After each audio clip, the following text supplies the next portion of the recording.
कि डॉक्टर जब भी मरीज को ये पूछते हैं कि आप क्या धंधा करते हो, क्या काम करते हो, तो शायद माइंड में पेशेंट के में ये जाता है कि शायद पैसे ज़्यादा लेने के लिए नहीं।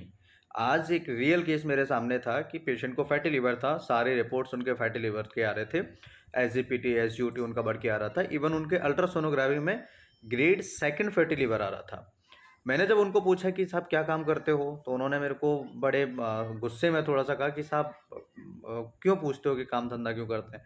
मैंने उनको बोला कि जब तक आप काम धंधा नहीं बताएंगे तब तक हम किसी बीमारी को सही से पकड़ नहीं पाएंगे। उन्होंने कहा ऐसा क्यों।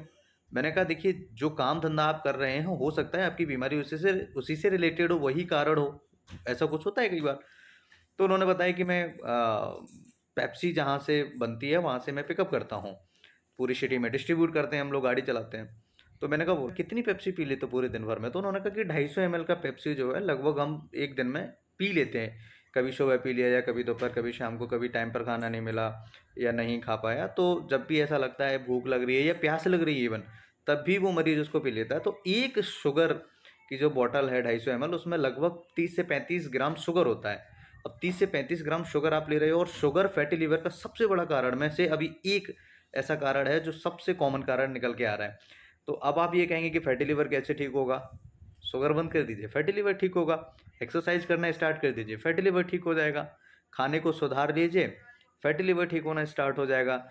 तो अब समझ में आया ना कि डॉक्टर प्रोफेशन क्यों पूछते हैं, धंधा क्या करते हो क्यों पूछते हैं। उसका कारण यही होता है। कई लोग होते हैं ना कि जिनको लंग से रिलेटेड बीमारी होती है, वो डस्ट या पॉल्यूशन या फिर कोई ऐसे एरिया में काम करते हैं जहाँ पॉल्यूशन ज़्यादा होता हो या धुआं वगैरह ज़्यादा होता हो।